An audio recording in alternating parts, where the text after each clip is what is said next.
What the fuck is that?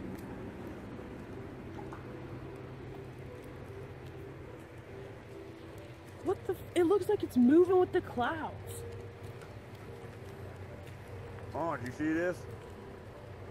What the fuck? That's fucking crazy.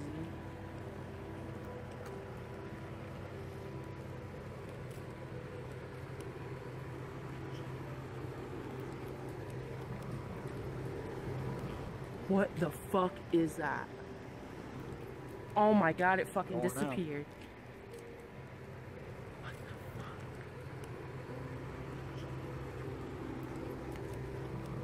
What the fuck was that? Hey, what's up guys? Tyler here with Secureteam. Well, I mean, it's days like this that I am so thankful to be able to operate a channel like this where we can get footage like this out. And I gotta tell you guys, I think we got a live one here. This object was witnessed by multiple sources. Now, not just the sources related to the person who shot this footage, who were in the footage speaking, but another source who sent me a few pictures about a month ago that I have been able to link back to this sighting here, which I'm going to show you in just a second. But first, this mind-blowing footage, which finally made its way to me by the source who is a local of Dayton, Ohio, and actually lives very close to the Wright-Patterson Air Force Base. And we're going to talk about that in just a moment. So the source of this who is filming, who you're hearing in the video, is a woman and her husband. Now, the woman is doing most of the talking, albeit using some adult language throughout, and I apologize for that. However, I didn't want to edit it out simply because it would take away from how the source was feeling at that moment, and we definitely want to have that audio in. I don't want to censor anything. So, the source and her husband were outside on the front porch. Their kids were out playing, and the sun had just begun going down. They had these beautiful orange and red clouds overhead, and it was actually the husband who spotted this object, and it was the wife who grabbed her phone and began recording. And according to them, basically, this object, the way it was moving was very strange because it seemed to be moving with the clouds. As you're seeing in the video, there's various clouds scattered throughout the sky, but there is a small set of clouds in the middle where this object is basically sitting behind, but it's obviously the clouds are much too thin to cover the object. But when you stabilize the footage, you definitely come to realize that this object is slowly moving damn near perfectly with these clouds. Now, this may just be a coincidence that these clouds were there, and this object was moving anyway. But again, it's moving very slowly and seems to be moving with this cloud cover. And the sources said it made no sound. I mean, there's no sound recognizable coming from the object in the video. But they said that it was very eerie. There was no sound. It was a solid object that had this very strange pointed end to it on the bottom. And some other markings on it. I mean, this was a shock to the sources and other neighbors who were outside who saw this. So at the time this was filmed, there was basically a group of people standing there. The neighbors across the street were standing outside watching the object too, trying to figure out what this thing was. And again, this happened very close to the Wright-Patterson Air Force Base. And by the way, this actually occurred on Wednesday the 25th. However, it took the sources a few days after catching it, who are not UFO researchers, who do not particularly watch UFO videos online, to find us. Basically, after they had recorded the footage and it sat for a few days in their camera, they got online. Well, the wife got online and started doing some research, looking around for places to send it to, and she actually sent it to a few UFO investigation websites. I believe MUFON may have been one of them, I'm not sure, but she said she definitely sent it to a local television station in Columbus, Ohio, and also sent it to a couple UFO people that she had found online, one of them being me. She found my email on one of my videos after Googling UFO sightings, and we had actually posted some sightings that have been captured very close to Wright-Patterson Air Force Base. So we got this email and this devastating video, and when I watched this video, there was a very small spark that went off in my head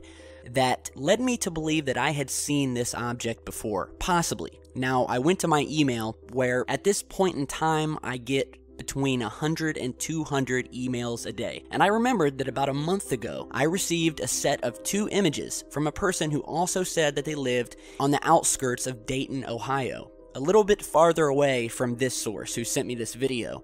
So I went back, took me about an hour to go through all of my emails and finally get back to the one of these 2 images that had been sent to me. Now, at the time, the images were not enough to go on to where I would make a video about it.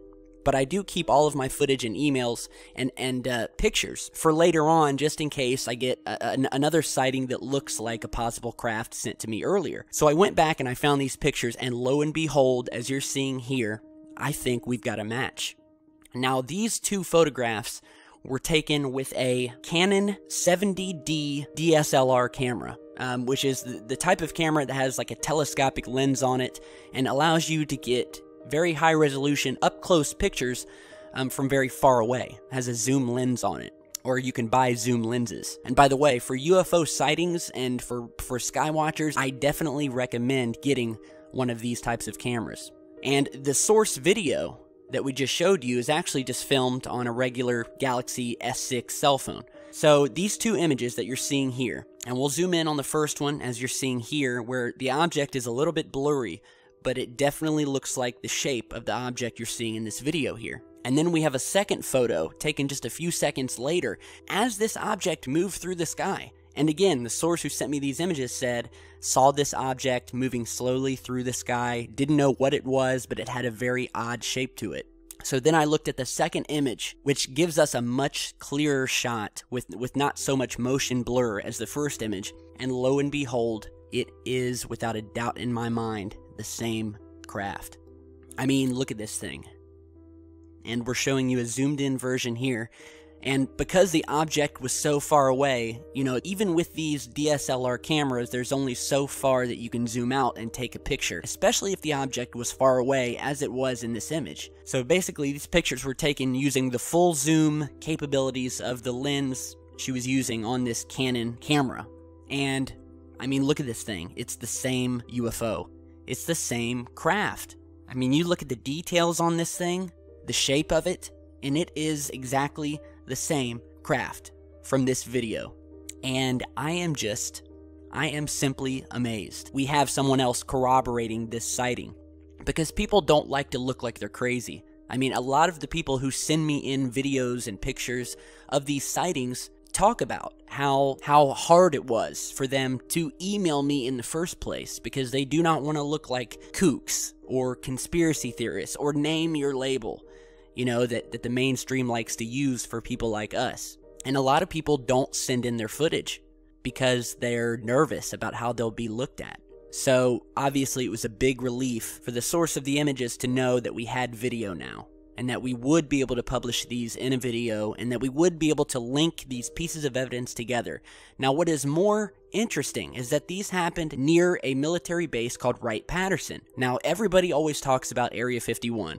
Area 51 is the big secret military base where they've got aliens and all this secret technology that they're testing. But few people know, and a lot of past military people and people who've worked at Wright-Patterson have said that Area 51's not the real deal. That's just the cover-up. That's just the cover military base that they pretend is so secret to take your eyes away from a base like Wright-Patterson, which is, quoting them, the real Area 51. So this is Wright-Patterson that you're seeing here. And even when you're talking about the 1947 Roswell crash of this flying disc that crashed in Roswell, New Mexico, there have been a lot of rumors that the government stored the debris and the artifacts from these flying saucers at Wright-Patterson's Hangar 18. And this government installation was first opened in 1917 to train military personnel during the First World War. And as I said, there have been numerous people that have come out and talked about the things that they've seen at Wright-Patterson Air Force Base. In fact, there was even a report that was submitted to MUFON that came out last year, well, in 2014, that was filed by a grandchild of a woman who received information firsthand in 1960, who, after having it basically weighing on her mind all of these years, finally came out and spoke about the fact that a very close friend of hers who worked at the base confirmed that indeed there were alien bodies from the Roswell incident, and that those bodies were transferred and stored at Wright-Patterson. So I will let you guys look up more information. You can do your research on Wright-Patterson. But when it comes to secret military bases that may have something to do with the alien phenomenon, the first thing I don't think of is Area 51. No, the first thing I think of is Wright-Patterson, and this footage that we've received confirmed that for me. There is not a doubt in my mind that this is either an alien craft, or B, a very, very strange drone, which I highly doubt, and 3, a back-engineered alien craft that's being tested by some black project over at Wright-Patterson Air Force Base. So, again, amazing footage. Have any of you guys out there witnessed this craft, especially if you live near the Dayton, Ohio area? And for that matter, do you have any relatives that worked by chance at Wright-Patterson? Because I'd like to know more about it. I'd like to get more evidence and really dig down into what happened there. Because I don't think enough people talk about Wright-Patterson. It's always about Area 51, and Area 51's been done to death. And you gotta wonder why everyone's focus is always on Area 51, and it seems like the mainstream media even pushes the whole Area 50, almost like they're trying to take our attention away from other bases like this. Because there is activity happening there, and we've caught the activity happening right here. 3 separate sources have seen this craft within the last month near the base, and that's all I gotta say about it. I mean, the footage and the photos speak for themselves. So amazing finds. Big thanks to the sources. You know who you are, and who I am going to keep anonymous by my choice, not theirs, because I think they've caught something here that could potentially get them into trouble. Now, I am going to have continued dialogues with the sources, who are going to keep a very open eye to what's going on in the skies around Dayton. The word has been spread around Dayton already about this craft and about possible UFO activity, and I told them to let me know the next time they see or hear anything. So until then, let me know what you guys think. Some amazing footage, some amazing images. And I just pray that I don't get in trouble for publishing it, but that's usually not how the government works. They usually decline to try to take down footage because it would only solidify the validity of said footage. So let me know what you guys think. Be sure to share, like, and subscribe on your way out. And stick around because, of course, we will have a lot more coming. So thanks for watching and stay safe.